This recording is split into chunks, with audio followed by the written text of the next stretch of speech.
Gravando.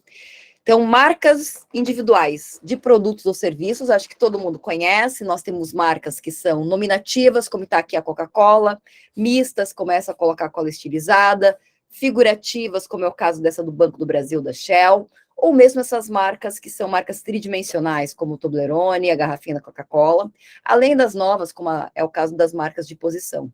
Qual é o foco principal, né, de uma marca aqui no Brasil? A marca só é passível de proteção se ela for um signo visualmente perceptível. Signos visualmente perceptíveis são aqueles que são passíveis de serem captados pelo olhar humano. Portanto, não é passível de proteção no Brasil marcas olfativas, marcas gustativas, marcas sonoras e marcas táteis. Nós nos restringimos, basicamente, às marcas visualmente perceptíveis. A marca é um conceito geral, que está previsto na 9279, e nós temos na mesma lei tipos de marca, que são as marcas de produto, aplicadas para os produtos, e na lógica brasileira, no NPI, a gente registra elas entre as classes 1 a 34, as marcas de serviço, que são classificadas na classe 35 a 45, para quem não viu isso ainda, em algum momento na aula de marcas a gente vai ver. E além disso, nós temos as marcas coletivas, que podem ser de produtos ou serviços, e as marcas de certificação, que em regra são depositadas só na classe 42. Importante ressaltar que nada disso é uma indicação geográfica. Marca é marca, indicação geográfica é indicação geográfica. Por que eu ressalto isso bastante? Porque às vezes acontece das pessoas falarem da marca, da IG. Em regra, a indicação geográfica é autônoma, ela não se confunde com uma marca. Ela tem um signo, que é protegido, mas ele também não se confunde com a marca, tá bem? As marcas coletivas, diferente das marcas individuais, que são protegidas por uma pessoa física ou jurídica, que tem como foco proteger o seu produto ou o seu serviço de terceiros utilizarem indevidamente o signo, tem como foco a proteção de um signo que vai ser utilizado por uma coletividade. Tem aqui uma marca coletiva, inclusive, que eu acho que é bem importante, que é a Maré, porque ela foi o resultado, né, foi o estudo de um aluno nosso do Profinit, que ele trabalhou com esses produtores agroecológicos, e eles, então, desenvolveram a marca coletiva Maré para os produtos agroecológicos que eles produzem. Aqui são outros exemplos, como a Morango, a região da Jaíba, a própria banana de Delfinópolis, o Vinhos do Brasil, são todos exemplos de marcas coletivas.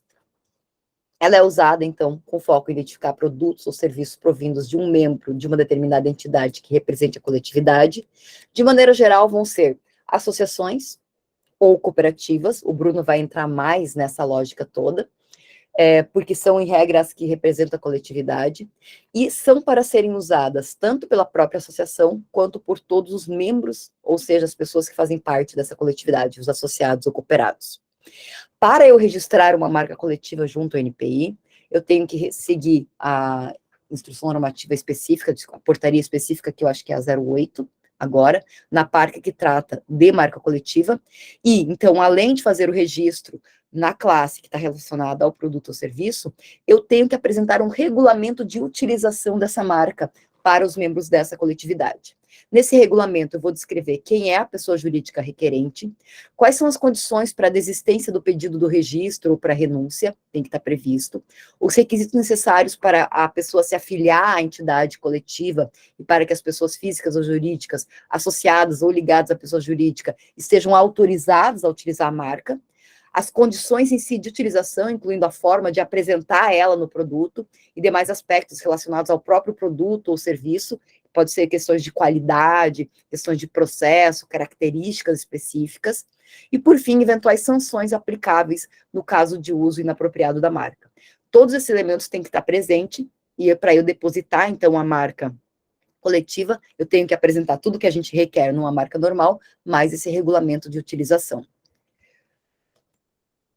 A marca de certificação, que são essas aqui de cima, não são essas aqui de baixo, tem como foco, como eu já havia comentado antes, e agora a gente reforça, certificar que determinado produto ou serviço tem uma característica ou qualidade, ou passou por um processo, ou tem um determinado atributo, que pode ser mensurado e que foi controlado pelo titular dessa marca de certificação.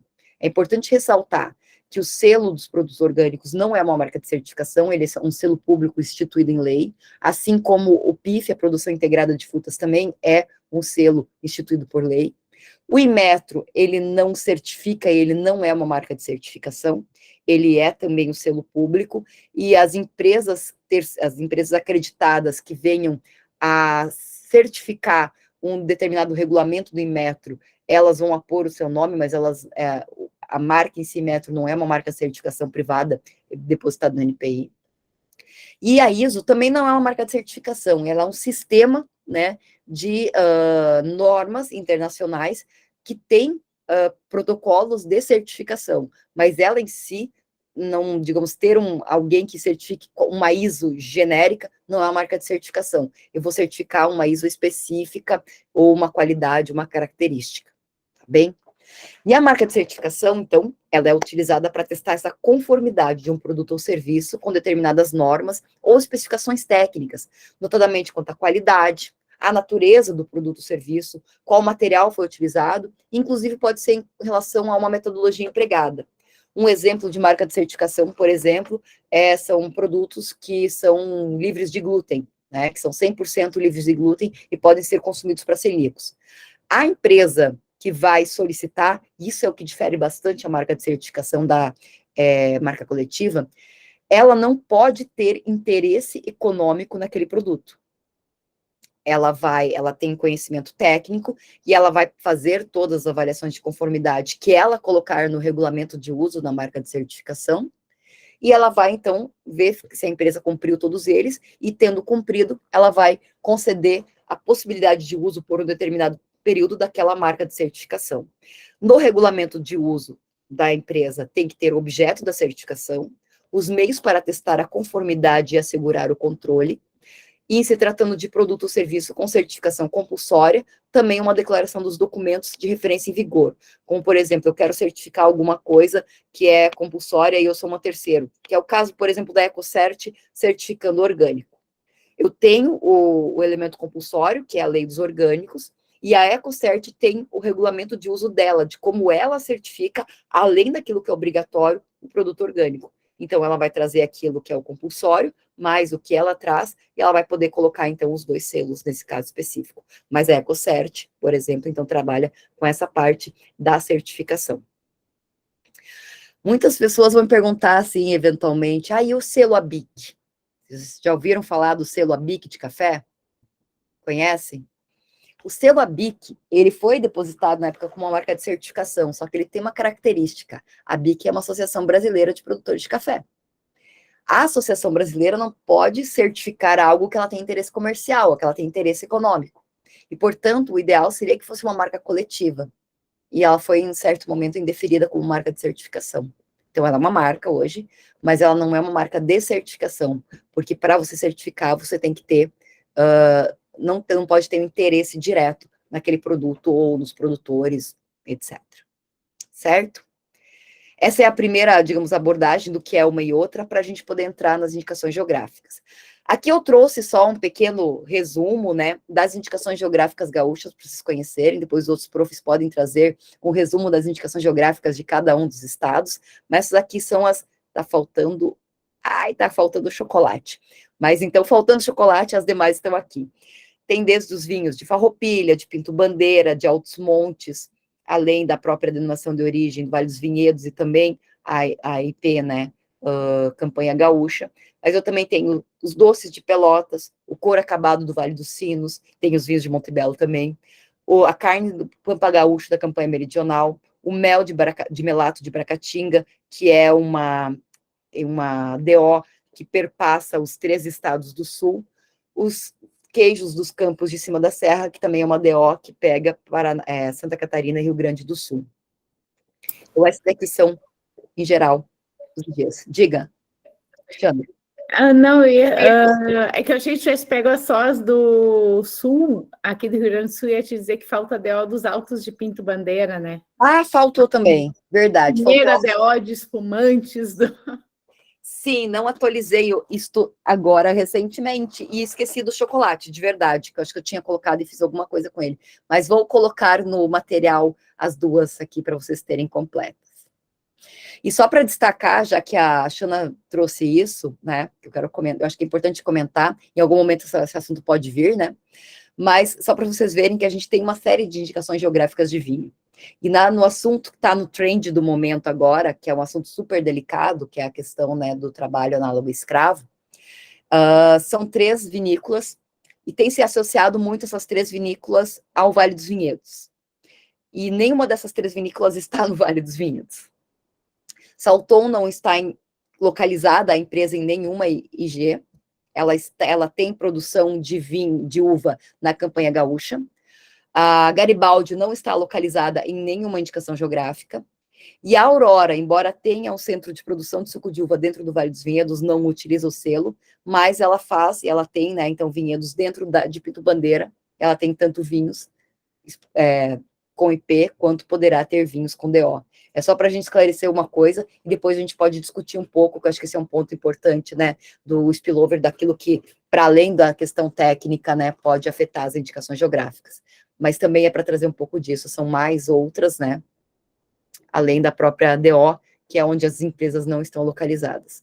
Trata-se de uma situação super delicada, que eu acho que a gente em algum momento vai discutir aqui no curso, que é, tipo assim, os reflexos que uma má gestão de uma empresa pode ter, inclusive numa indicação geográfica, e uma gestão irresponsável relacionada com esse tipo de situação, que é o trabalho análogo escravo, é algo que realmente a gente precisa ter bastante atenção e realmente uma situação bem, bem complexa. Enfim. Voltando para as IGs, a parte mais teórica, genérica, depois, quando vocês quiserem, a gente pode falar sobre isso. O Brasil, como eu havia comentado com vocês, eles não escolheram ter uma indicação geográfica e uma denominação de origem. Eles escolheram ter a indicação geográfica e ela englobava as indicações de procedência e a denominação de origem. Já falei bastante desses termos e agora que a gente esclareceu o que é marca coletiva, o que é marca de certificação, vamos falar um pouco do que é IG. Não há uma definição legal do que é indicação geográfica. Há a definição do que é indicação de procedência e denominação de origem na 9279. A indicação de procedência, ela compreende um nome geográfico, então o signo distintivo deve representar um nome geográfico, cujas qualidades ou características do produto ou do serviço, né, tenham se tornado, cujo nome tenha se tornado conhecido por ser um centro de produção ou extração de determinado produto ou de execução de um determinado serviço. Então, o foco principal da indicação de procedência é a reputação, é ter se tornado conhecido. Um determinado nome que não se tornou conhecido, que não é conhecido por ter um determinado produto ou serviço, ele não tem como constituir uma indicação de procedência. Então, o elemento diferenciador, a característica da IP é aquele nome ter se tornado conhecido.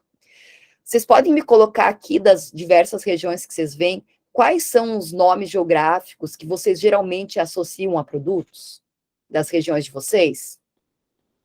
Me ajudam aí? Consegue lembrar? Isso é Tipo, para os alunos ou para os professores? os professores podem falar. Os alunos... Ó, a Então, Márcia... vamos dar uma oportunidade para os alunos primeiro e depois a gente fala, né?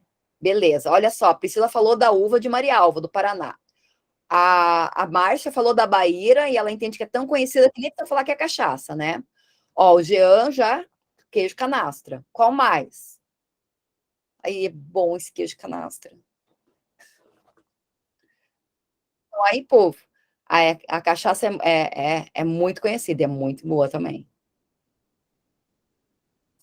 Que outros nomes? Não precisa ser ó chocolate de Ilhéus, não precisa ser algo que tenha se tornado conhecido. A cachaça de Paraty, ou que já tenha sido reconhecido. Xana, o abacaxi da Terra de Areia é um caso sério, né? Que teve todo um projeto, inclusive, e no final os produtores optaram por não pedir o reconhecimento. Mas tipo assim, é notório, você conhece, sabe qual que é o abacaxi de terra de areia, é um abacaxi pequenininho, docinho, sem nenhum tipo de acidez, negócio muito bom. Alunos, cadê vocês? Que mais? E na estrada ali pro litoral a gente para tomar o suco. Exatamente. Os brinquedos de Miriti, do Pará, com certeza, Antônio, são... E a mesma coisa do abacaxi também, foi feito todo um trabalho e conflitos internos da associação barrou o registro. Essa é uma coisa interessante, né? O queijo de Vitumaçur, isso aí, Renan. O sonho de Santo Antônio da Patrulha, isso eu não conheço, Xana. E essa é uma coisa interessante, né, Antônio, que é algo que a gente já discutiu muitas vezes entre a gente, né? Não adianta a gente, como técnico, querer. Se os produtores que estão lá não quiserem, não tem como a gente pedir o reconhecimento da IG. Essa é uma situação. Porque precisa que eles queiram, né? Isso, é fundamental. Eu estou com a situação dessa, Kelly. Rapidinho, vou fazer um parêntese. Nós temos aqui um requeijão de corte, chama Requeijão de Santa Bárbara. A cidade vive o requeijão, inclusive o município agora, a Câmara, né, de Vereadores solicitou registro de patrimônio, né, a produção do requeijão, e os produtores não querem fazer nem marca coletiva, nem indicação geográfica. Então, a cidade tem um portal lá que chama a capital do requeijão, todo mundo conhece, e uma escola estadual que tem uma fábrica de requeijão, os alunos saem formados em ciências de alimentos da parte de requeijão, mas os produtores não querem de jeito nenhum fazer a indicação geográfica. Se eles não querem, não tem o que fazer, né? Exatamente.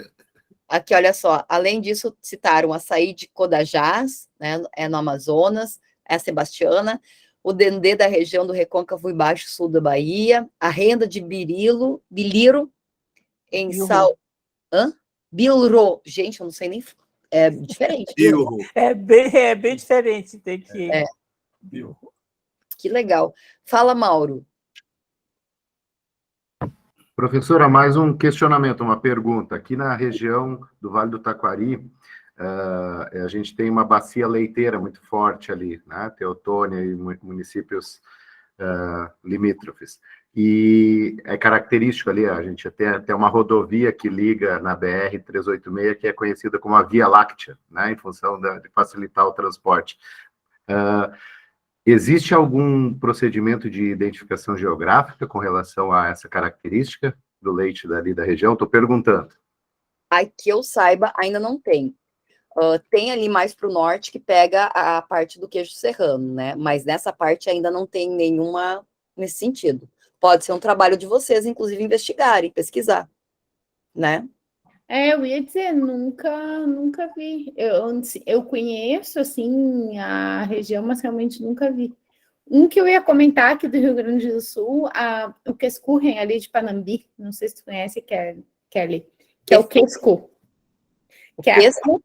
O Quesco. O que é Quescurren. Quescurren. Ali de Panambi.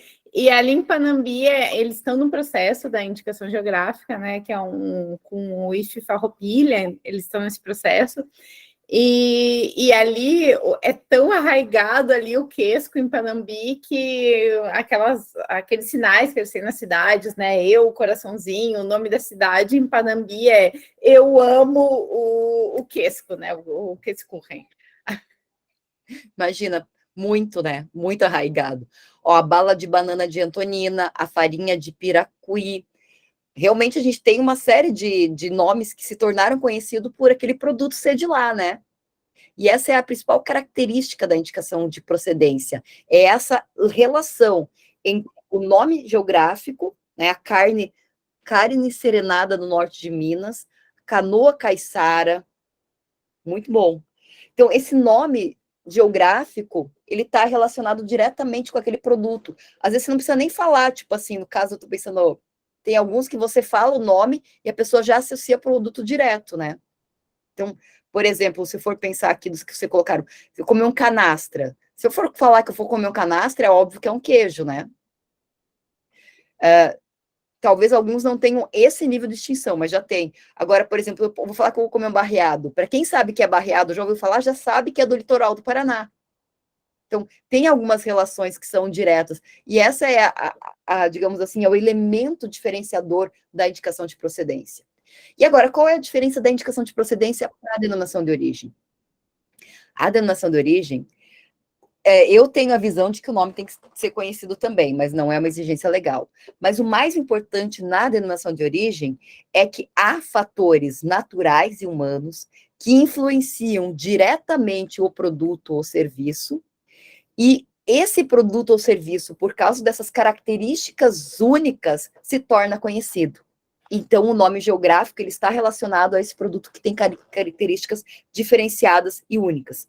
Enquanto, então, na indicação de procedência, o foco é a reputação, na denominação de origem são os fatores naturais e humanos que influenciam esse produto. E daí, claro, a gente tem um número menor de denominações de origem no Brasil, mas a gente já tem um número considerável, e eu gosto muito de falar da primeira, que é o arroz do litoral norte gaúcho. Por que esse arroz ele foi considerado uma denominação de origem? Ele fica localizado, e a gente vai ver depois, vai ter um mapinha aqui, mas ele fica localizado numa região estreitinha entre a Lagoa dos Patos e o mar. Essa região, que é uma região de baixa altitude, ela também tem uma baixa alteração térmica, né, uma baixa variação térmica. Isso faz com que esse arroz ele fique muito cristal, quase transparente, diferente, por exemplo, do arroz gessado, que ele é decorrente de variação térmica. E esse arroz cristal transparente, que é uma característica do produto que é devida àquela origem geográfica, não adianta pegar aquela variedade e plantar em outro lugar que não nasce do mesmo jeito o produto, ela também se traduz em um sabor e uma forma de cocção diferentes. Então, há fatores naturais ali, né? Claro que tem os fatores humanos, que é o humano ter levado o arroz para plantar na região, mas os fatores naturais que vão influenciar aquele produto e que trazem neles características únicas. Às vezes, as características não são apreciáveis por todo mundo, não precisa ser a coisa mais gostosa para todo mundo, mas são características diferenciadoras que garantem, então, que aquele produto é diferenciado e se associa ao nome geográfico a ele. Essa é a característica da denominação de origem. E daí eu vou pedir para vocês agora, se os professores quiserem, né, ajudar, a falar, vocês lembram de algum produto que, assim, ó, é só naquele lugar que tem aquele gosto, que é daquele jeito, que tem já DO, ou que não tem ainda DO? Aqui em Minas Gerais, a gente tem o café do Cerrado Mineiro, né? Que é, inclusive, eles estão numa fase agora de tratar o café como se trata o vinho, né? Então, eles estão blends e tal. E realmente, assim, eu sou de uma região que está abaixo é Cerrado também, mas não é dentro da área geográfica do Cerrado Mineiro. A unidade frutal fica aqui ao sul do Triângulo Mineiro, na região do Rio Grande, né? Mas eu trabalho aqui, mas eu sou de Franca, no interior de São Paulo, né? Então, aqui a gente, em Franca faz parte da região da Alta Mogiana, também de café, né? E toda vez que eu vou para Belo Horizonte, por compromissos que a gente tem da universidade, e se desloca de frutal, a gente passa pela região do Cerrado e o compromisso obrigatório é comprar café ali na região. Porque, assim, o gosto é separado, as notas são muito claras, distintivas, né? No entanto, em algumas regiões dentro, já tem até um estudo do Sebrae daqui, está dentro do Fórum de IG de Minas Gerais. Dentro da região do Cerrado tem uma cidade chamada Campos Altos. Uhum. E Campos Altos está estudando para fazer uma IG só para o café de Campos Altos, distinto do café do Cerrado, né? Então, é um exemplo aqui interessante com relação à coisa. Outros que é muito falado é o queijo canastra, que ainda é uma indicação de procedência, né? Mas ele tem características, vários estudos falam que ele tem características que são próprias da região, ou seja, se você levar o gado, o tipo de gado, você não vai conseguir obter o mesmo queijo, né, fazendo em outro lugar, como comumente se faz na região do entorno aqui, né, vende-se muito, inclusive o povo fala aqui, brinca, né, que é o queijo canastrão, né, que não é o da falam que é da canastra, mas não é da canastra, né? É o queijo canastrão, né? Então, queijo tipo canastra, né? Então, tem muito disso aqui na região. Então,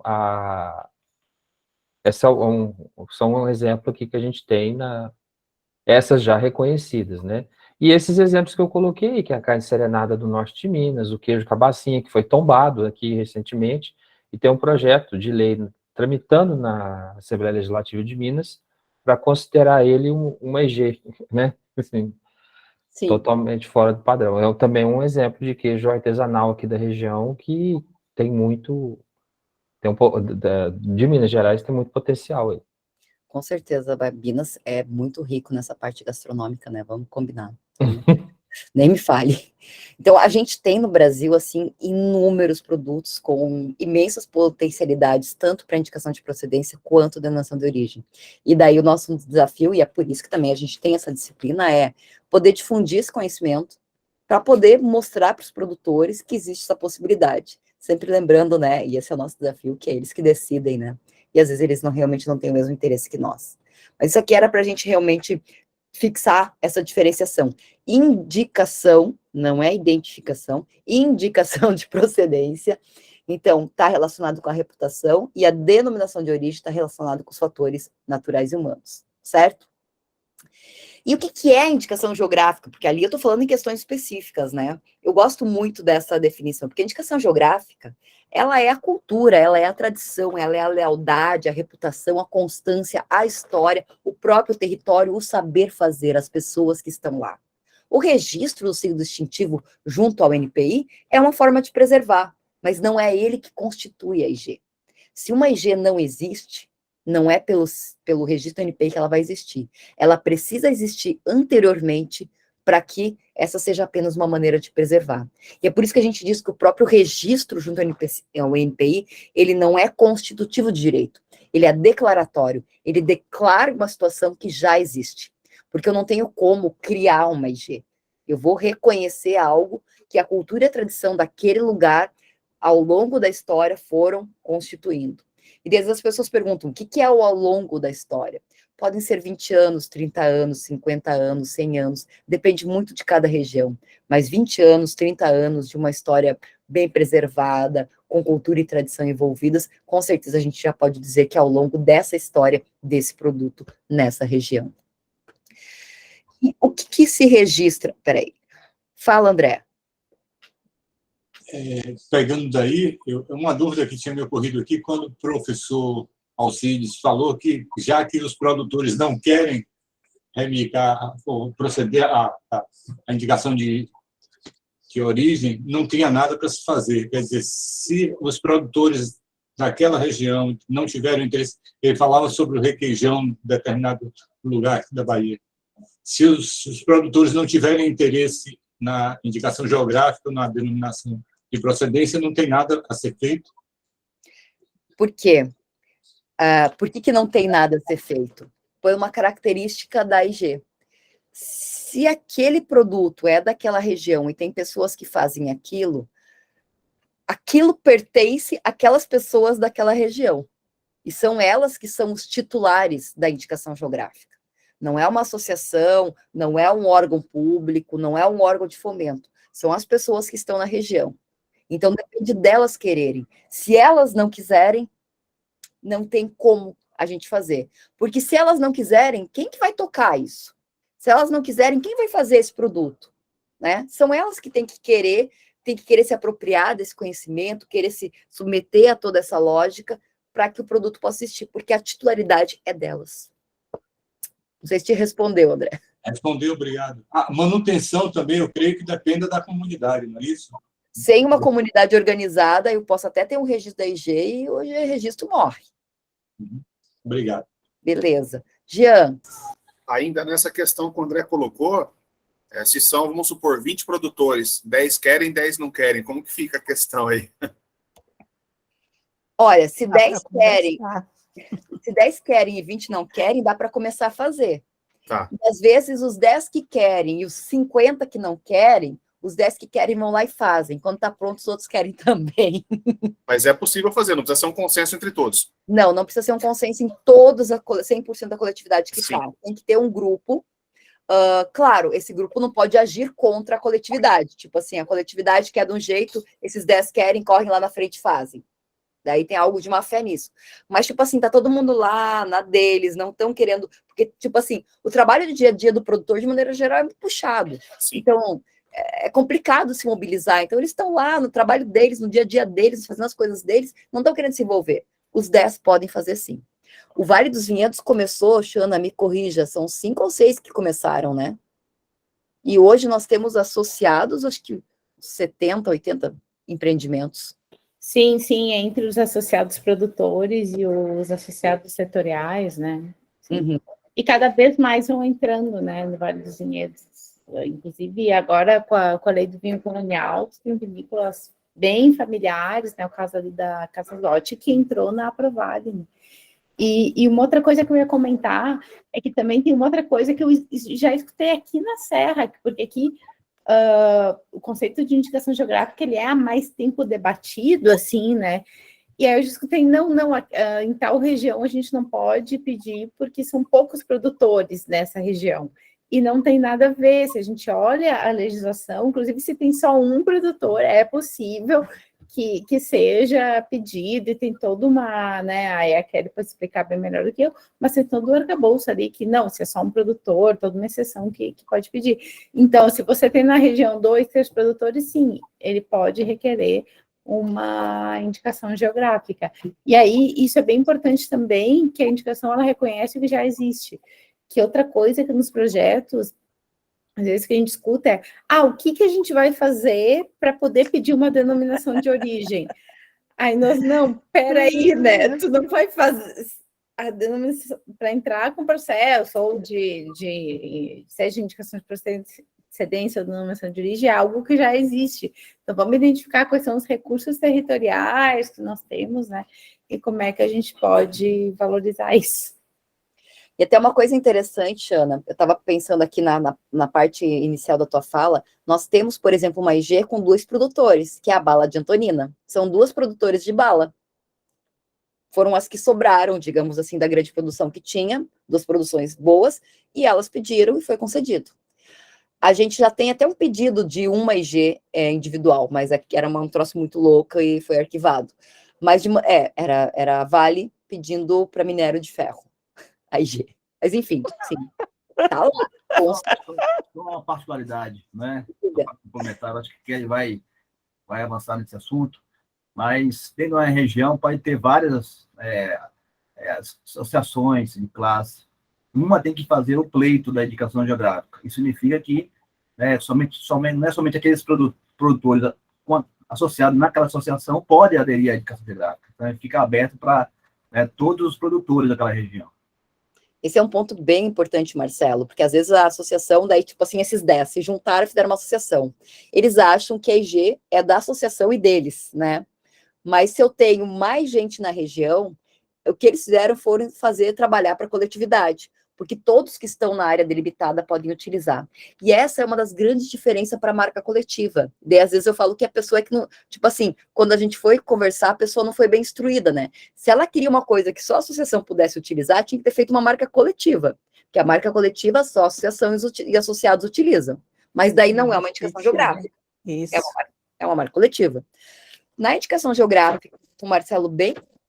se você pede, mesmo os não associados, têm o direito, passando pelo controle, né, do regulamento do Caderno de Especificações Técnicas, se passou pelo controle, tem o direito a utilizar, porque pertence a toda a coletividade que está na área delimitada.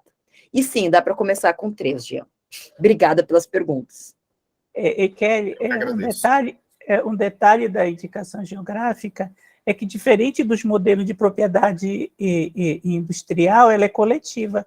Ela tem uma perspectiva coletiva. É a única, né, que a titularidade... É a única. As outras são todas... Tem aquele aspecto individual, né? E para quem gosta dessa parte, Antônio, né, bem jurídica, essa titularidade, ela é uma titularidade acessória, né, ao instrumento ou ao uso daquele local. Você não tem, tipo assim, se você sair da área delimitada, você não leva junto a titularidade. Sim, verdade. Você tem que estar no lugar, você tem que estar fazendo aquele produto ou prestando aquele serviço com aquelas características que estão descritas no Caderno de Especificações Técnicas. Então, é algo que está atrelado ao meio geográfico também. Acho que é bem legal trazer isso, né? Diga, André. Você falou, meio brincando, da solicitação da Vale do pedido de um determinado minério de ferro. Eu queria saber qual é o impedimento. Quer dizer, deve haver um impedimento legal. Eu posso dizer que o minério de ferro de Carajás ele tem um teor de ferro maior do que de outras minas e tal. Mas onde é que... Claro que é absurdo, mas onde é que está o impedimento legal? Quer dizer, a sustentação para que isso não possa ser. É que, no caso específico, o nome que eles utilizaram era um nome que eles não conseguiram comprovar que tinha se tornado conhecido. Sim. Imagina. Para minério de ferro. Então, é. foi essa situação. Mas nada impede, e isso é uma coisa importante, André, tu trazer, nada impede, por exemplo, que eu tenha um único produtor, por exemplo, sei lá, de um determinado produto, de abacaxi, e esse único produtor de abacaxi verifica que naquela região tem aquela característica, tem qualidades, ele vai atrás dos estudos, faz os estudos técnicos, faça aquilo que for necessário, saiba que aquela região já é conhecida, tipo assim, tinha um monte de produtor de abacaxi, todos venderam a terra para ele, ficou ele lá sozinho, nada impede que ele peça, mas o nome tem que se tornar conhecido se for IP, ou tem que ter características relacionadas ao meio geográfico se for DO. No caso do minério de ferro não tinha nenhuma coisa e nem outra, mas eles pediram IP e não tinha essa questão do nome ter se tornado conhecido. E falando desse caso de extração, né, a gente tem os casos granitos, né, que é um caso, são casos de indicações geográficas reconhecidas para produtos de extração. E aí tem um antecedente histórico do mármore de Carrara, enfim. Então, não é só esse caso, né, tem mais questões no processo. E nesse caso especificamente, né, não era uma coletividade, e foi DO, né, inclusive, são 3 DOs de pedras, tem o nome específico da pedra do Rio de Janeiro. Então, é possível, a questão é que não atendeu aos requisitos técnicos. Mas é uma brincadeira que a gente faz, né, foi o único até hoje que pediu, foi a Vale. E Kelly, eu queria só fazer uma conexão da indicação geográfica com o artigo 216 da Constituição em relação à questão do patrimônio cultural brasileiro, em que ele se reporta a forma de expressão, o modo de criar, e que isso passa por um processo de registro de patrimônio imaterial do Ministério da Cultura, né, do IPHAN, do Instituto de Patrimônio Histórico, mais especificamente, que é um dos elementos que se aponta como forma de fortalecer determinada comunidade e resgatar sua cultura como valor imaterial, mas material também, trazendo até uma perspectiva de sustentabilidade social e econômica para aquele grupo, né? Que eu acho que é bem interessante, em cima do que você e a Xana estão falando, que não pode se inventar uma coisa, na verdade, você pode descrever o que já existe, né? Fazer um resgate histórico, geográfico, todos os detalhamentos que normalmente a academia auxilia, né? Mas você não inventa algo. E daí vem uma pergunta que fizeram na minha banca de doutorado, e até hoje ela me persegue. Tem algum problema em ter um patrimônio histórico reconhecido juntamente com uma IG? Na época, tipo, isso era 2011, gente. Eu levei um susto quando me perguntaram isso. Hoje eu olho, não tem nenhum problema nessa convivência. Todavia, tem uma diferença importantíssima. Enquanto o patrimônio histórico e cultural, eu não tenho uma apropriação, porque eu não vou ter titulares, né?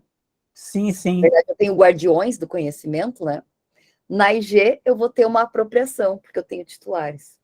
Essa é uma das diferenças, né?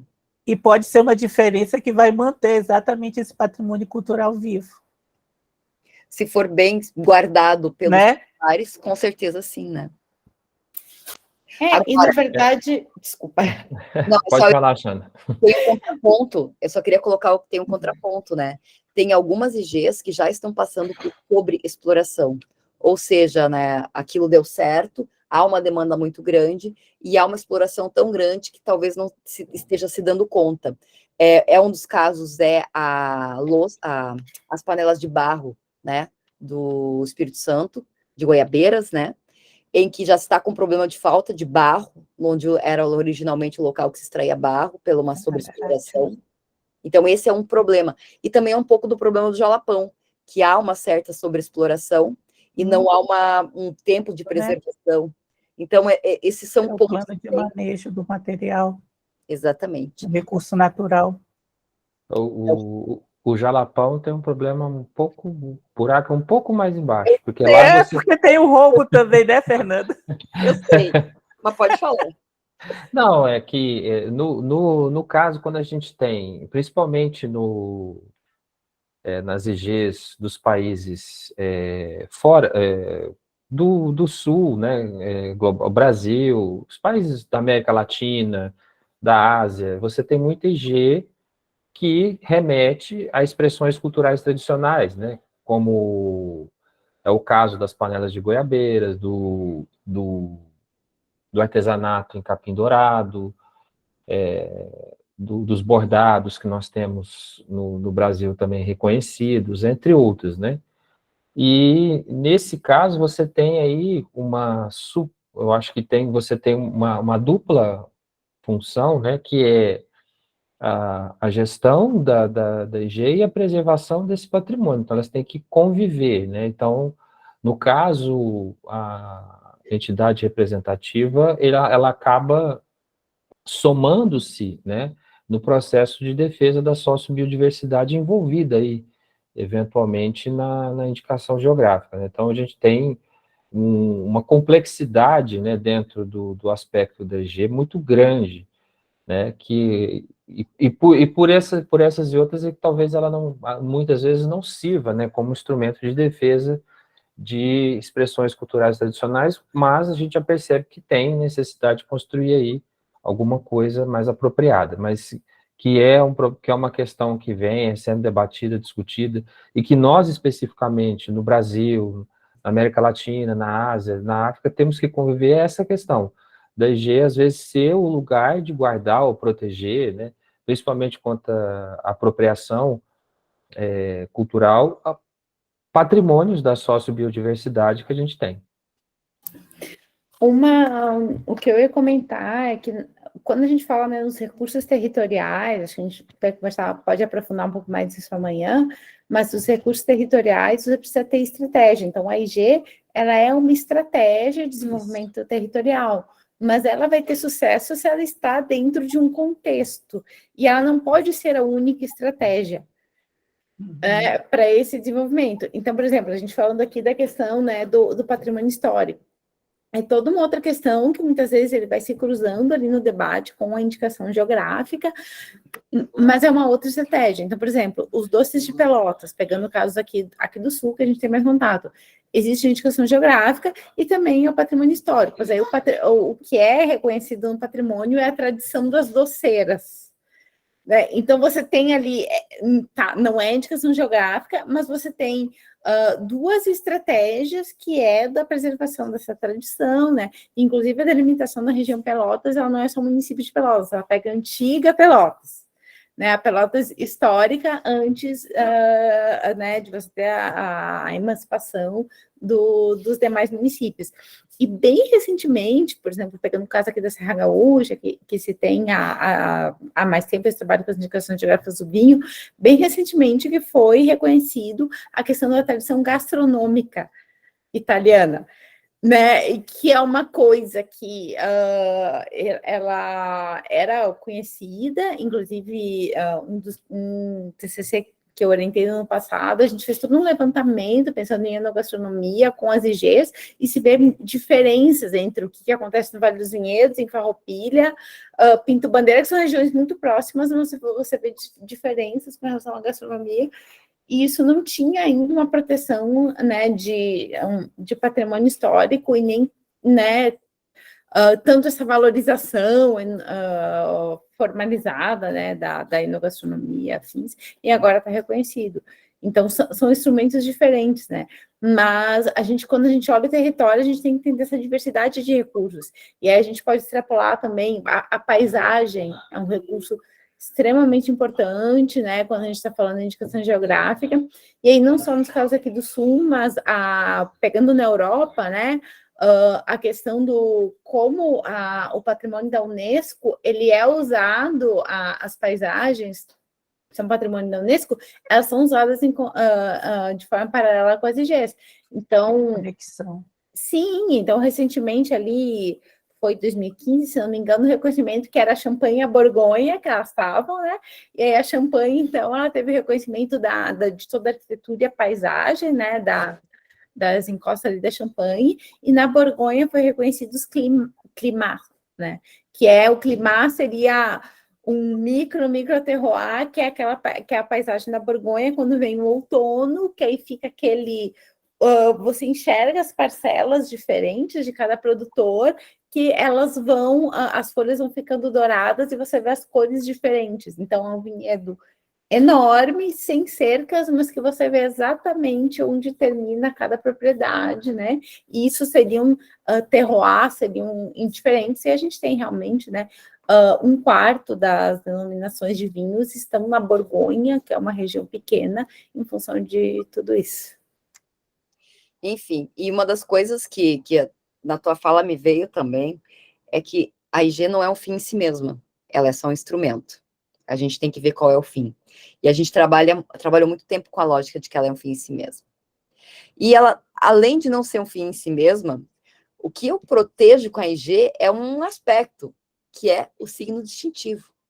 Isso. É só isso que o registro no NPI protege, o signo distintivo, que pode ser o nome geográfico, que pode ser uma representação gráfica da região, e, em tese, poderia ser alguma outra mista, junto com o nome, claro, a mista sim, mas também poderia ser alguma figurativa diferenciada, mas, em regra, é ou mista, ou é o nome nominativa mesmo. Por que eu digo isso? Porque às vezes a gente coloca assim, vem a pergunta, né? Mas a indicação geográfica protege o jeito de fazer o produto? Não. Você pode fazer o produto em outro lugar igual. Ela não protege a forma de fazer, ela não é uma lógica tipo patentária. O que ela protege é o nome geográfico que está relacionado com aquele produto. Acho que é importante a gente limpar também essa questão. E tem algumas questões que a gente vai colocando. A abrangência dela é territorial, portanto, se eu protegê-la no Brasil, ela vai valer só no Brasil. Se eu protegê-la na Argentina, só na Argentina. Assim, não existem IGs mundiais. Embora algumas pessoas divulguem que existem, não existem IGs mundiais. Elas precisam ser protegidas em cada um dos territórios onde haja interesse. O Acordo de Lisboa, que a gente comentou, para que eu entre, o país tem que ser signatário, e eu vou proteger nos países que fazem parte do Acordo de Lisboa, que são 20 e poucos. Então, não existe nenhum mecanismo de proteção mundial de uma indicação geográfica. A proteção que é conferida por meio do registro no NPI é a possibilidade de usar com exclusividade a indicação geográfica e impedir que terceiros que não sejam da região e não cumpram o regulamento utilizem a IG. E, atualmente, o prazo para a IG no Brasil é indeterminado. Uma vez que você solicita e tem a concessão do registro, não tem renovação, por exemplo, que nem marca, e não tem prazo. Você tem a concessão e ele continua vigente. No projeto de lei que está se discutindo colocar um prazo, mas atualmente não tem. Diga, André. Você falou que não existe a possibilidade de eu fazer uma internacionalização, mas no caso de uma marca, caso envolva uma marca, eu tenho como proteger com um PCT, por exemplo, a marca? Vamos limpar. Fazer depósito nos países que eu queira explorar? Vamos limpar os conceitos. Primeiro, eu posso fazer o pedido de reconhecimento da indicação geográfica, por exemplo, na União Europeia. Posso pedir o reconhecimento da indicação geográfica nos outros países? Posso. A indicação geográfica não se confunde com marca, tá? Se a empresa tem uma marca, ela pode pedir, mas eu não tenho isso. Eu vou pedir, eu posso solicitar nos países o reconhecimento da indicação geográfica. Tanto que, por exemplo, aqui no Brasil, eu tive a champanhe, que solicitou o reconhecimento, tenho vinhos verde, eu tenho a tequila, eu tenho o Scotch Whisky, eu tenho uma série de pedidos de outros países de reconhecimento. Das brasileiras, apenas o Vale dos Vinhedos solicitou reconhecimento na União Europeia, mas a gente poderia solicitar em vários outros lugares. A gente tem o vinho do Porto, verdade, Fernando. E daí, só para limpar, né? Então, IG não é marca, eu não utilizo os mecanismos de marca, eu vou ter um caminho próprio, que é o registro de IGs. E PCT é para patente, não é para marca. Vamos limpar. Tá bem? É só para a gente limpar, certo? Obrigada.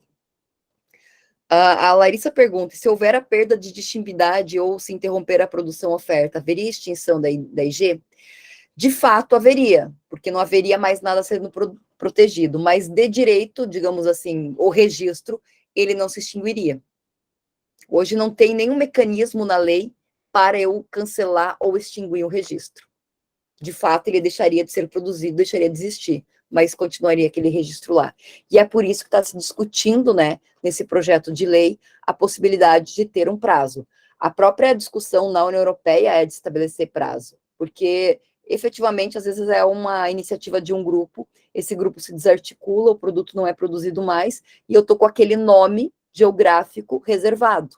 Porque a gente vai lembrar, daí do pessoal que já estudou um pouco mais marcas, né, que lá no artigo 124, eu tenho a vedação para se apropriar de uma marca que contenha um nome geográfico, ou que constitua um nome geográfico. E daí pode acontecer de eu estar com uma IG que está registrada há 20 anos, nunca ninguém utilizou porque não deu certo, e aquele nome lá não está disponível, ninguém pode utilizar.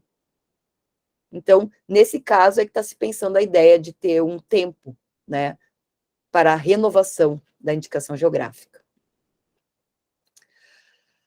Além disso, daí tem uma questão diferente entre a lei e a portaria, né? O uso, tanto da IP quanto da DO, é restrito aos produtores ou prestadores de serviços que estão na região, e a lei diz que, no caso da DO, tem que atender aos requisitos de qualidade e tipicidade, e no caso, então, tanto da DO quanto da IP, a portaria estabelece que eles têm que cumprir o caderno de especificações técnicas. Isso não está na lei, a ideia é trazer isso diretamente para a lei, mas, né, é dessa maneira que está funcionando hoje. Diga, Fernando. Não, só para complementar no que o André questionou, o equivalente ao PCT para marcas é o Protocolo de Madrid, né, que você pode fazer o pedido de registro através do escritório da OMPI e direcionar para vários países com apenas um ato, né? Então, mas cada país, dado ao princípio da territorialidade, cada país tem autonomia para analisar se a marca lá será registrada ou não. É só lembrando que no PCT, como o Kelly falou, PCT é para patente. Para a marca, a gente tem o Protocolo de Madrid. E para a IG, se a gente um dia aderir, a gente tem o Acordo de Lisboa, e a Ata de Genebra, que a gente não aderiu ainda. Perfeito, obrigada, Fernando.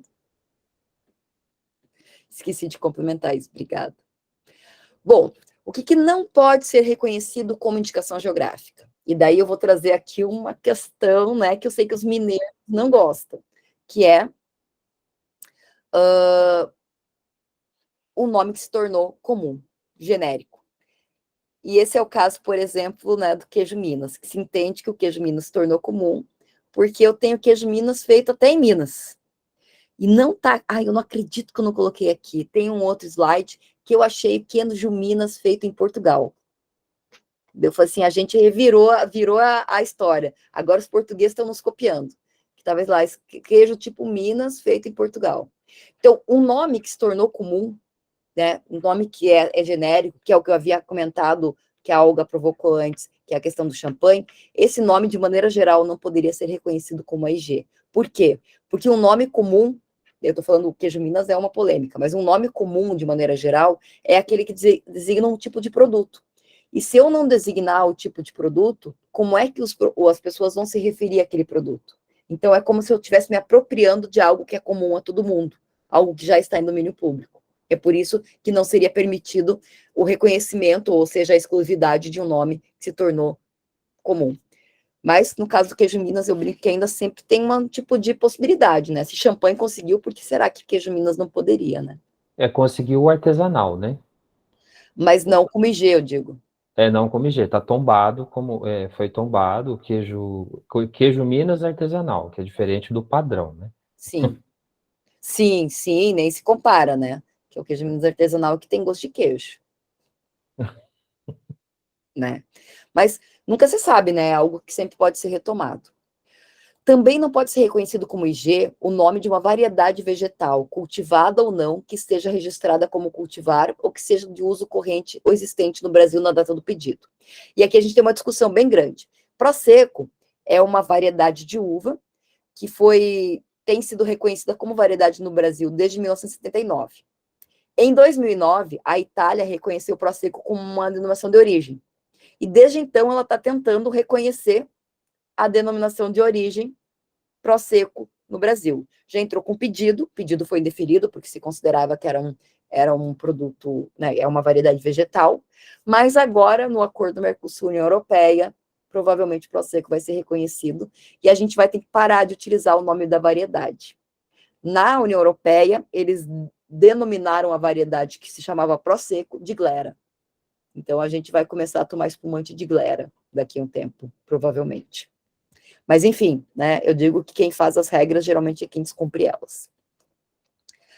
Não pode ser reconhecido como IG também o nome de uma raça animal, que seja de uso corrente ou existente no território brasileiro. Por exemplo, Angus, que é uma raça daqui, que é conhecida pelo menos aqui no sul, Hereford, Bradford, não poderiam ser uma indicação geográfica, porque eles são uma raça. Também, em regra...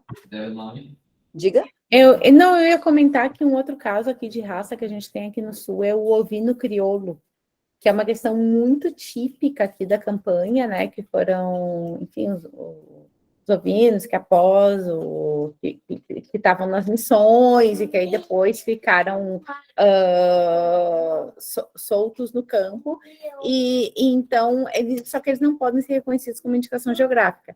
E aí ali a gente tem toda uma questão hoje, tem projetos no IFA-Farroupilha de tentar identificar potencialidades para essa raça, né? Seja pelo leite, pelo queijo, ou pelo artesanato, ou pelo couro, para tentar valorizar essa raça. Por quê? Porque uma das questões é que é uma raça que ela está muito focada na agricultura familiar em pequenas propriedades, né? Então, de tentar valorizar isso de alguma maneira. Que legal. Só ela não poderia ser reconhecida como IG, o nome dela. Exato, o vinho crioulo não pode, então você está buscando alternativa sobre isso. Perfeito. Outra vedação é de reconhecimento de homônimo, né? Ou seja, de um nome igual à IG já registrada no Brasil para assinalar produto ou serviço, salvo se houver uma diferenciação substancial no signo. E a gente já tem uma situação concreta, assim, que é o Vale do São Francisco. A gente tem a indicação de procedência Vale do Submédio do São Francisco para uva e manga, e agora a gente tem também a indicação de procedência Vale do São Francisco para o vinho. E os signos, os logos são bem diferentes, então se considerou que era possível. Mas, de maneira geral, o mesmo, igual, tipo, nominativo, não seria possível, porque poderia levar o consumidor a erro, né? Também não é IG o nome de um lugar que não constitua o IG. Tipo assim, então esse nome, que normalmente não é conhecido, que não tem relação com o produto, pode servir como elemento característico de marcas. E a brincadeira é que, de maneira geral, acho que o pessoal não imagina que a Havaiana é feita no Havaí, né? Então tá tudo certo a Havaiana ser uma marca, porque não tem nenhuma apropriação, em princípio, do Havaí. E daí vem o que vocês já haviam trazido anteriormente, né? Quem que pode registrar? E tem uma diferença entre quem registra e quem é o titular. Quem pode registrar é tanto a pessoa jurídica que represente a coletividade, e considerando a lei brasileira, nós vamos ter as associações, o sindicato, que é um tipo especial, com uma norma específica, né? É um tipo de associação, mas quer ter uma norma específica, e as cooperativas. Outros tipos de pessoa jurídica, em regra, não tem a capacidade de representar a coletividade. Uma empresa, por exemplo, não tem como. E também é possível um único produtor ou prestador de serviço legitimado ao uso exclusivo do nome geográfico. Ele mesmo, pessoa física ou jurídica, pode solicitar. Mas, e daí essa vem a pergunta, que agora já foi elucidada, né? De quem que é essa titularidade? É da pessoa jurídica, é da coletividade, é do país, é da sociedade? Lembrando que há alguns lugares em que a titularidade ela realmente pertence ao país, é considerado um bem público de uso privado, que é o caso da França, por exemplo. No Brasil, os titulares são todas as pessoas que se encontram na área delimitada e produzem o produto ou prestam o serviço de acordo com o caderno de especificações técnicas. Então, a lógica é que você esteja, né, no local seguindo. Olha só quem está aí. A Xana colocou que outro caso é o Campos de Cima da Serra, e que a DO para o queijo hoje está no projeto da DO de vinho, né?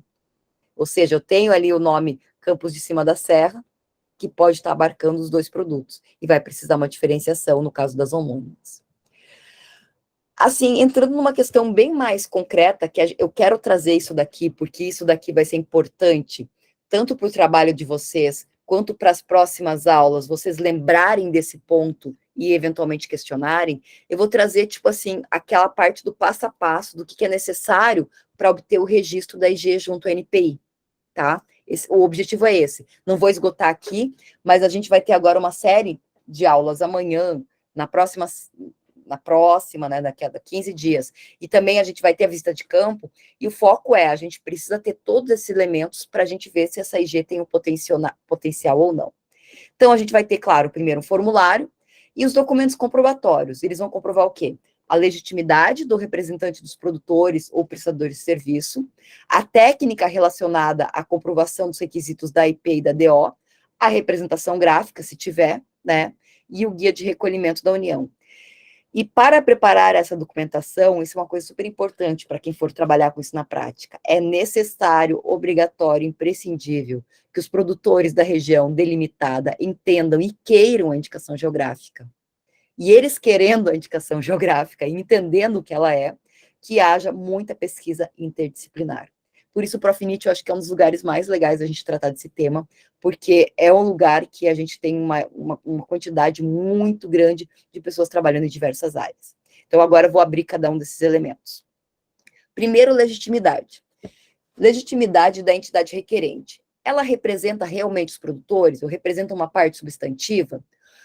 E daí aqui tá, por exemplo, no caso, eu fui pegando alguns exemplos. No caso do Vinhos da Campanha Gaúcha, eu tenho aqui a história da associação, que se formou em 2010 com o objetivo de aperfeiçoar a produção de vinhos e acabou vendo que a indicação geográfica era uma possibilidade. Então, ela representa praticamente todas as vinícolas agora, mas tinha uma quantidade significativa. E também tem que se comprovar que os produtores estão estabelecidos na área delimitada e estão exercendo atividade econômica. Porque não adianta eu ter uma IG sem produto. Eu tenho que ter uma IG com produto, com serviço, eu tenho que ter os produtores trabalhando naquela área. E nesse caso aqui, além da declaração, às vezes muitas vezes a gente junta nota fiscal para demonstrar. E aqui tem uma quantidade aqui de produtores que estão na área, que na época foram comprovados que estavam produzindo na área. Então, a legitimidade está relacionada com isso. Essa associação ou essa cooperativa representa ou não os produtores? Bom, representa? Como? Quantos são? Quem são? Eles estão lá? Estão trabalhando? Não estão trabalhando? E eu vou para a documentação mais técnica. A primeira documentação técnica, super importante a ser apresentada, e geralmente é a última a ser produzida na ordem de fazer toda a documentação, é o caderno de especificações técnicas da IG. O que ele vai conter? Ele vai conter o que eu preciso observar na elaboração do produto ou na prestação do serviço, que garanta que esse produto tenha características que estão relacionadas àquela origem geográfica e que garanta que são essas características que tornaram esse produto conhecido. Nesse caso, por exemplo, eu tenho as variedades de uva, eu tenho aqui quais são os tipos de uva, eu tenho aqui os padrões dos produtos e quais processos enológicos podem passar, eu vou ter aqui o sistema de produção, que é o sistema que a Xana tinha falado, que a gente chama de espaldeira ou guion, né, guion. Então, eu tenho aqui as características que vão resultar naquele produto que se tornou conhecido como sendo o produto daquela região. O Kelly, só para complementar, a espaldeira, ela pode ser guiô, mas também tem outros tipos de espaldeira. Ela pode ser em Y, pode ser o cordão esporonado, tal. O guiô, ele é um dos tipos ali de espaldeira que é o mais difundido hoje. Que é aquela construída retinha, né? É aquele que ela sobe e ela faz um L, assim. Uhum. Aquela é o guiô, mas é um L mais curto, porque se ela é um pouco mais longo, já é um outro tipo. É muita questão técnica. Perfeito. Então, aqui tá, né? E por que esse aqui é o último a ser construído? Porque eu primeiro tenho que falar com os produtores, compreender qual é o processo produtivo, estou falando mais de produtor de produto, né? Entender qual é o processo produtivo, entender quais são as características daquele produto que realmente tornaram aquele produto reconhecido, entender como que a maioria dos produtores fazem, porque eu também não posso fazer uma uniformização e simplesmente eliminar as características peculiares que cada produtor pode ter. Eu tenho que trabalhar um tempo ali, entender qual é a área realmente abrangida, se tem diferença para alguma área, por exemplo, dentro do município, fora do município, se tem alguma serra que delimita. Eu tenho que entender tudo isso daqui, eu tenho que estar junto com os produtores, para junto com eles construir esse caderno de especificações técnicas. Se eu não fizer isso de uma maneira que eu tenha esse entendimento de forma conjunta, eu posso até ter uma IG, mas eu não vou ter produtores depois conseguindo produzir isso. E a gente tem um exemplo triste aqui no Rio Grande do Sul, que foi o caso do Pampa Gaúcho da campanha meridional, que é uma indicação de procedência para carne, mas que o caderno de especificações técnicas, que na época se chamava regulamento de uso, ficou tão exigente, tão complicado, tão cheio de regras, que os produtores não conseguiam cumprir. E, portanto, eles não conseguiam produzir a carne, e a gente não tem carne do Pampa Gaúcho. Agora a gente tem da marca coletiva, que foi uma outra estratégia que eles utilizaram. E talvez eles voltem a alterar o regulamento de uso que se tem. Mas o regulamento que eles fizeram originalmente não permitiu que eles conseguissem produzir a carne.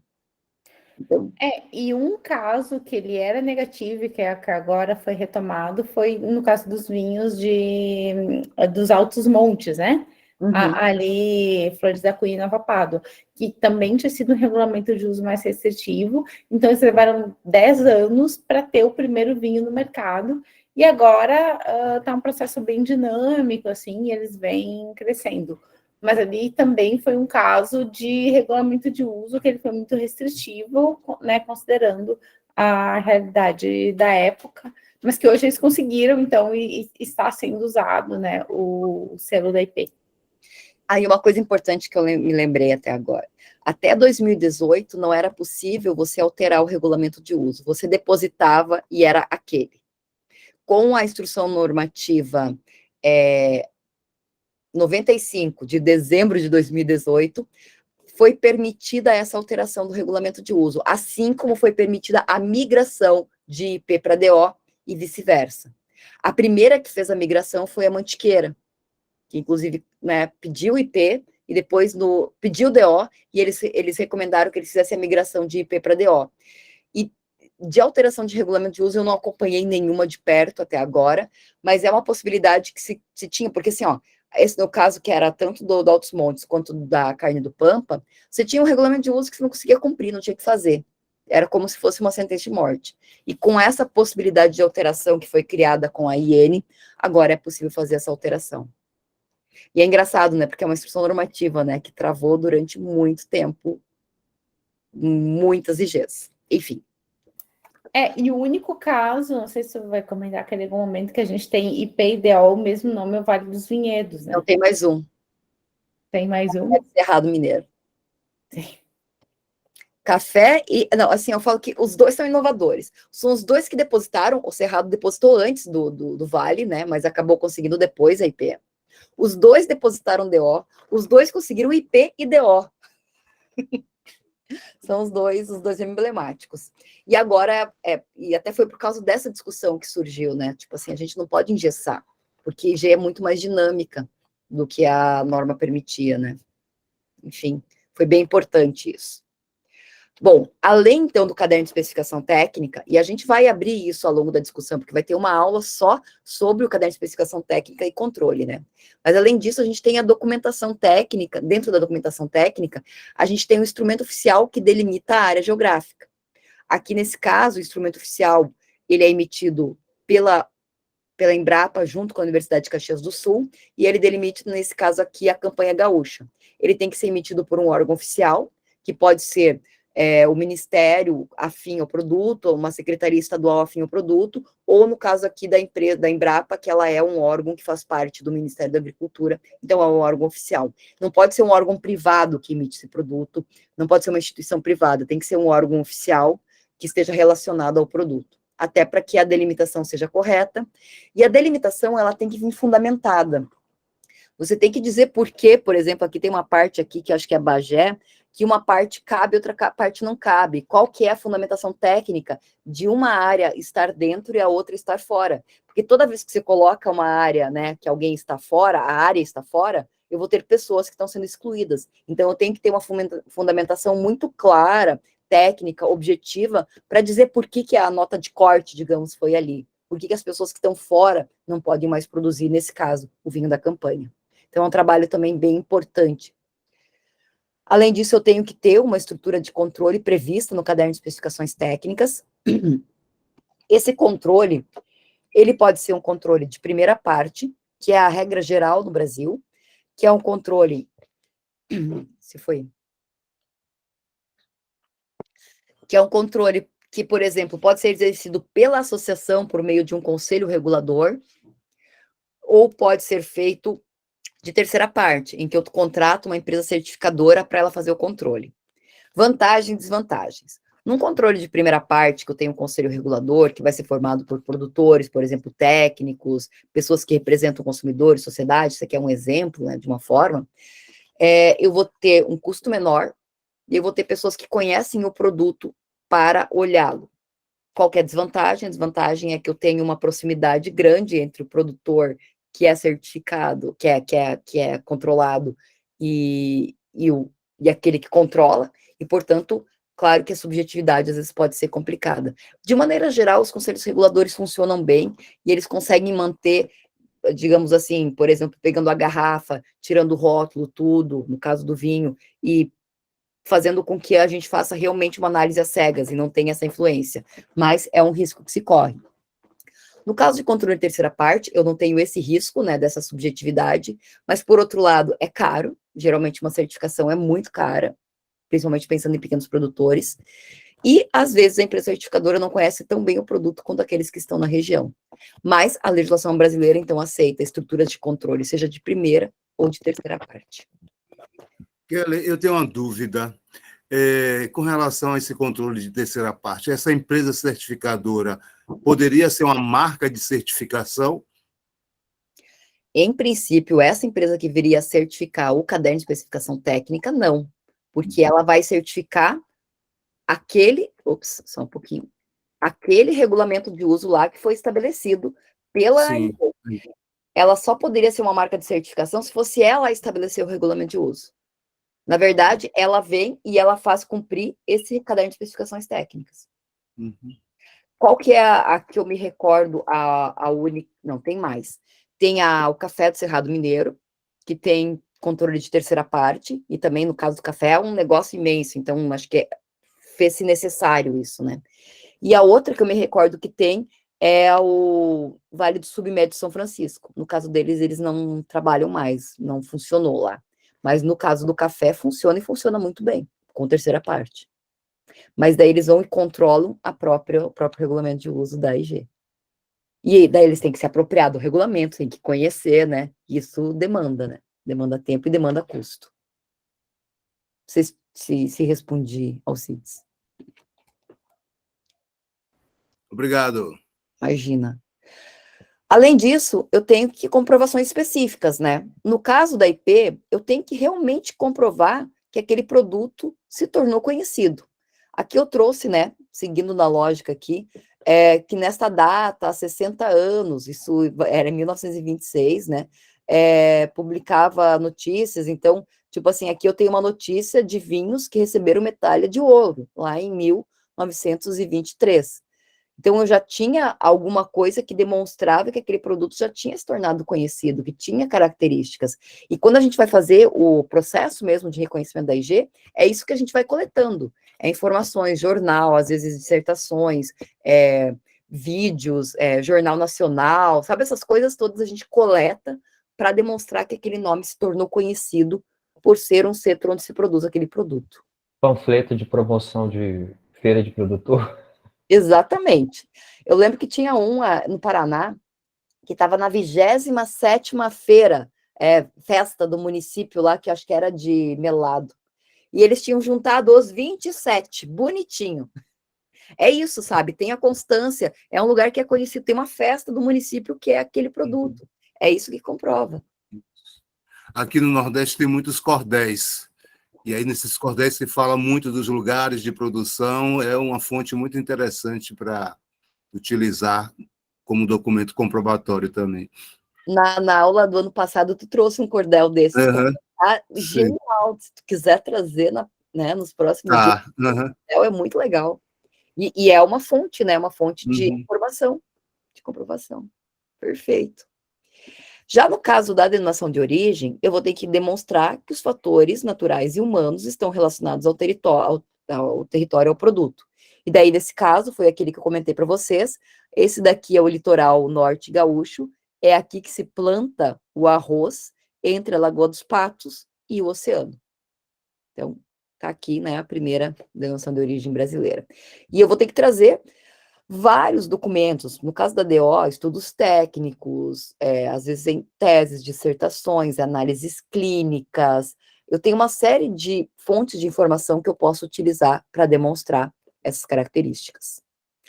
Além disso, então, dessa parte técnica, eu vou ter que ter uma representação que pode ser nominativa, como é o caso da campanha gaúcha ou do Cerrado, pode ser mista, como é o caso da erva mate do Planalto Norte Catarinense ou da de São Mateus. Figurativa não tem nenhuma que tenha feito até hoje só figurativa. Então, de maneira geral, ela vai ser ou nominativa ou mista. E daí, para a gente ir para os finalizando, para que serve ter uma IG reconhecida?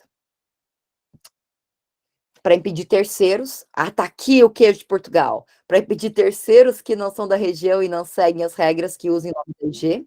Inclusive, o André tinha postado para a gente ali o link. Diga, André. Não, eu ia falar isso. Eu postei o link aqui no chat, esqueci de avisar. Imagina, obrigada por ter postado. Valeu. Então, aqui tá, por exemplo, aqui tem o California Champagne, mas aqui tem, né, o queijo, né, feito em... esse aqui é o mais divertido, porque você olha queijo Minas Canastra. Será que é um queijo da canastra, né? Então, assim, você vai impedir que terceiros busquem essa má utilização. Esse é o primeiro, né, ponto. É para isso que serve o registro do nome geográfico. Agora, além disso, quais são os benefícios que podem ser decorrentes de uma IG reconhecida? Uma demanda pelo produto, né? Reconhecimento pelo consumidor. O consumidor vai lá e pede aquele produto, tem aquele produto, queria consumir. E quando tem essa demanda, quer dizer que a IG deu certo, que a IG realmente ela existe, está funcionando, está valendo a pena. Publicidade e visibilidade. Quando você consegue ter publicidade e visibilidade, inclusive gratuita, né, é um sinal também de que a IG está rodando. Nesse caso aqui era a IG, né, de São Mateus, e voltaram 102 mil resultados do Google, por exemplo. Então, realmente tem uma difusão, né, tem uma publicidade, tem uma visibilidade daquele produto. Regulamentar a produção para manter a tipicidade do produto também. No caso do Vales da Alvaguete, eu acho super interessante, era uma uva que estava desaparecendo. Essa uva, inclusive, ela teve o seu auge na época do Getúlio Vargas, ele tomava o vinho dessa uva, e ela acabou entrando em declínio por causa de uma série de questões da região, e com a IG, aumentou novamente a produção, as pessoas têm orgulho de produzir, porque é uma variedade híbrida, é a primeira IG de uva de variedade híbrida, nós vamos até agora depois, né, Bituruna, mas essa é a primeira. Então, eles começaram a voltar a ter orgulho de produzir essa uva e fazer vinhos e vinhos melhores. Então, eu consegui organizar e manter a tipicidade dessa produção. Possibilidade de agregação de valor, que não é garantia, tá? Não é garantia, porque às vezes o que você consegue é ter uma demanda constante do produto e não necessariamente aumentar o valor. Turismo associado ao produto, neste momento isso daqui não é algo muito bem-vindo, mas em todo caso estava feito, e, tipo, de maneira geral, é algo que promove muito, né, a indicação geográfica, é algo que se busca positivamente, porque você vai lá, você tem a experiência, né, tem, no caso, essa experiência enoturística, e você, ao voltar, você tem uma relação que faz com que aquele produto ele crie um vínculo emocional contigo, que é o que todo mundo espera, que você, ao ver o produto, você tem uma emoção positiva e você volte a comprar esse produto. Então, o turismo associado ao produto é muito importante. E também possibilidade de aumentar o leque de compradores, né? Inclusive com a questão de exportação, que é o caso, por exemplo, da goiaba de Carlópolis, né, no Paraná. Claro que tem a questão de o selo Global Gap estar relacionado, mas tem essa questão de ter uma indicação geográfica de goiaba. Essa goiaba é muito boa mesmo. Então, eu tenho essa possibilidade de aumentar o leque e, portanto, garantir a perenidade do meu negócio. E daí eu gosto de trazer essa outra parte. Pode haver problemas decorrentes do processo de reconhecimento da IG? E sim, pode, é importante que a gente conheça isso.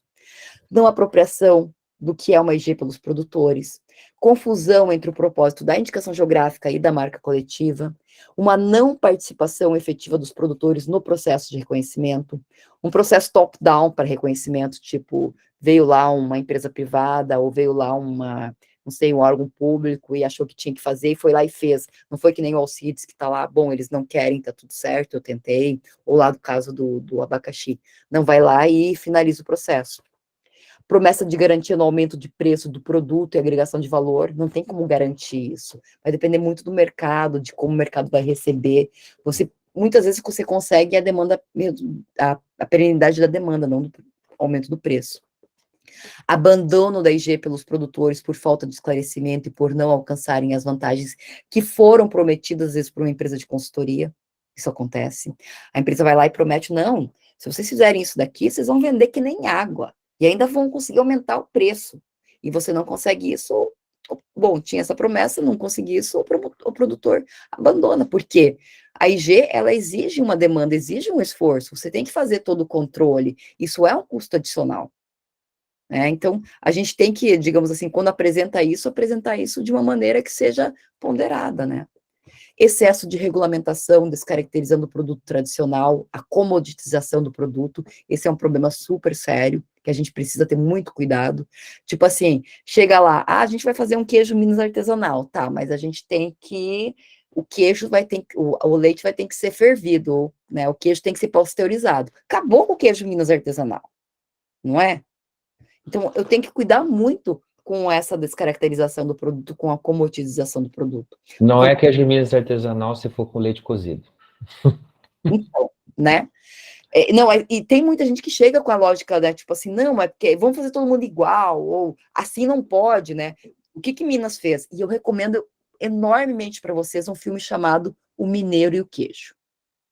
Assim, ó, um dos melhores filmes que eu já vi é um documentário sobre IG, e sobre todos os percalços, sobre IG também, mas todos os percalços de eu ter um produto que é artesanal, que é único, e que teve todo esse problema da questão da comoditização, da tentativa de. Recomendo demais o Mineiro e o Queijo. Além disso, né, apropriação ou captura da IG por grandes grupos econômicos, tipo, começou um monte de empresa pequenininha, de repente foi uma lá e comprou tudo, e hoje a região de Champagne, de certa forma, passa por isso, né, porque por exemplo, o grupo, eu não lembro da sigla, mas é o Moët Chandon, mais a Hermès, acho que é uma outra, eles têm uma quantidade expressiva, né, da champanhe, que são eles que processam. E a gente pode correr esse risco aqui também, né, que algum grupo econômico que se interessa e vai lá, compra todas as propriedades. Então, é um cuidado que tem que se ter. Excessiva valorização da terra para usos diversos da produção, e esse é um caso, né, Xana, que no Vale dos Vinhedos acontece. A gente hoje tem a terra valendo tanto que às vezes o produtor acha que vale mais a pena vender ela para fazer um condomínio do que plantar uva. E esse é um problema muito sério no Vale dos Vinhedos.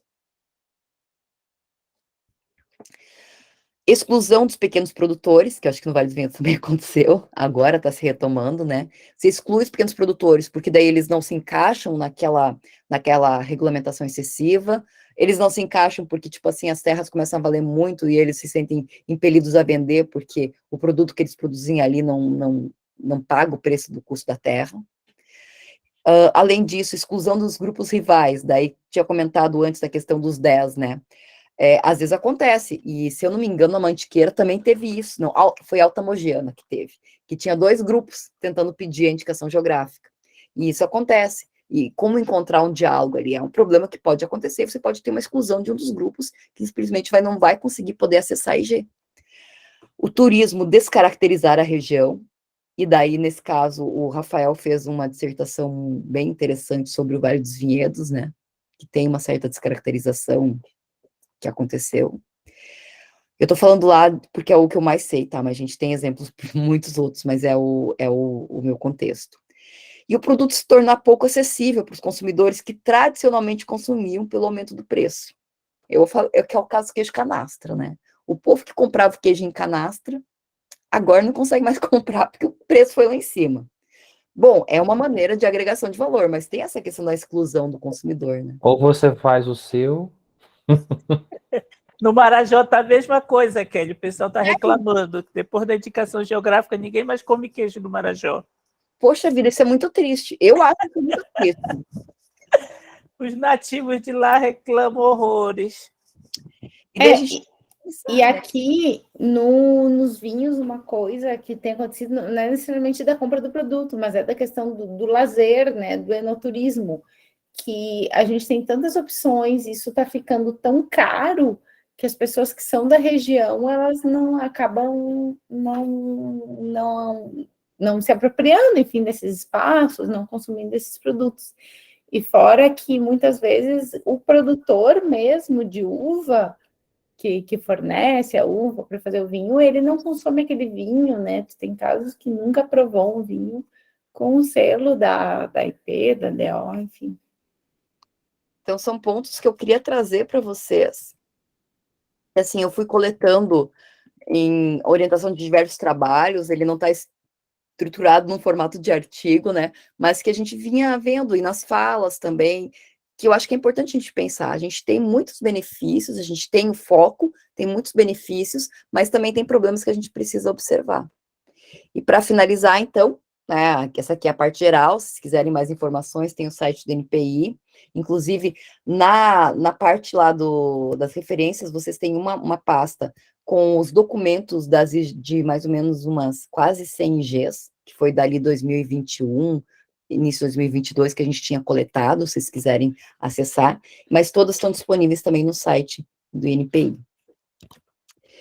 E era isso que a gente tinha para apresentar hoje para vocês. Acho que essa parte, a segunda parte ficou bem boa, né? Ficou bem mais dialogada. Dá para a gente trocar um pouco mais. E a gente tem mais uns minutinhos aqui antes de acabar a aula. O Alexandre colocou aqui o link, que deve ser do vídeo Mineiro e o Queijo. Eu te agradeço, porque eu estava tentando achar e não achei. A Xana colocou... Ah, não, aqui o Jean colocou, né, que tem a região do Rio Preto, que o queijo está custando 80 pilas, São José do Rio Preto. Uma tristeza, né? É, claro. O queijo canastra, que está custando lá R$80.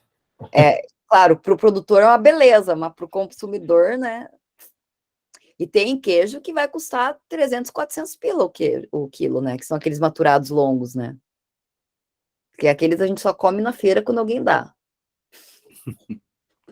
Enfim, mais alguma coisa que vocês E aquela tinha para provar mesmo, né? Com certeza, é.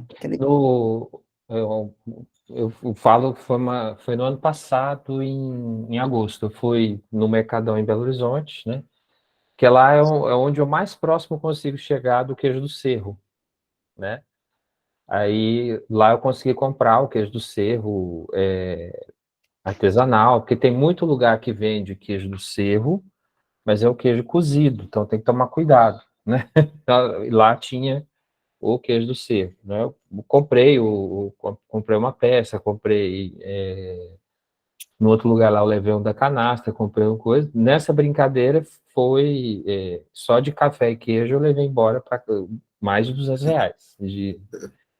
E olha que a gente está ali, a gente passa do lado das regiões, às vezes, o café mesmo, o café aqui na Alta Mogiana, o café que que carrega o selo DG, o café especial, você não, 250 gramas é 35, 36 reais, 40 reais, 50, 80 reais, dependendo da marca do café. Ah. O café. Na região do Cerrado, você já tem interessante, preços melhores em relação aqui à região da Alta Mogiana. E um café tão bom quanto, né? Então, 35, 50 reais um pacote, o Campo Belo, que é Campos Altos, que é um café bom, a 40 reais um pacote de meio quilo. Enfim, eu queria trazer realmente esses pontos, que são pontos que a gente precisa ponderar e considerar, pelo menos é o meu entendimento, né? Para ver que assim, é um negócio legal, tem um potencial, mas nem tudo são flores. A gente precisa sempre estar nessa balança que a Xana colocou. E é interessante tu fazer essa pontuação em relação a esses pontos, porque são coisas que nós temos que pensar enquanto estratégias de soluções, né? É nossos desafios, em verdade, né? Porque quando a gente supera um, surgem outros. Sim, Né? Que é exatamente. perspectiva. Bom, já são 9:55. Acho que a gente... Meu computador está acabando a bateria. Acho que a gente pode ir encerrando. Amanhã a gente começa às 9h. O link é o mesmo, tá? Depois, no outro final de semana, a gente vê. E a gente vai seguindo nessa toada aqui de uma conversa, de uma interlocução. Esperamos que vocês estejam gostando, porque hoje o papo foi muito bom, eu gostei, né? Eu acho que assim a gente consegue ter mais leveza e os exemplos de cada um aqui vão esclarecendo muito, as percepções de cada um vão esclarecendo muito. Então, obrigado por ficarem até o final, a gente fica feliz, né? Pessoal, olha, eu vou só fazer um aviso, amanhã o Fernando vai pegar o ponto sozinho, que eu estou no desafio aqui num projeto chamado Floresta, que é um final de semana de empreendedorismo para adolescentes de 18 e adultos até 29 anos sobre a floresta. É um projeto do ICMBio com Wikilinkas e o pessoal do Amazonas. Começou hoje à noite, né, para a montagem do grupo, e vai ter 2 dias de mentorias. E eu vou estar lá para dar uma auxiliada, acompanhar os grupos. A gente anota Não consegui fugir, gente. Não consegui fugir. A gente anota a tua falta aqui, viu? Pois é, eu já falei com o Fernando. Fernando, não vou te atrapalhar. O Fernando, não, Antônio, pode ir que eu me garanto. Aí eu fiquei mais tranquilo. Perfeito. Ai, muito legal, Antônio, muito legal. E amanhã, então, 9h, aula de desenvolvimento territorial e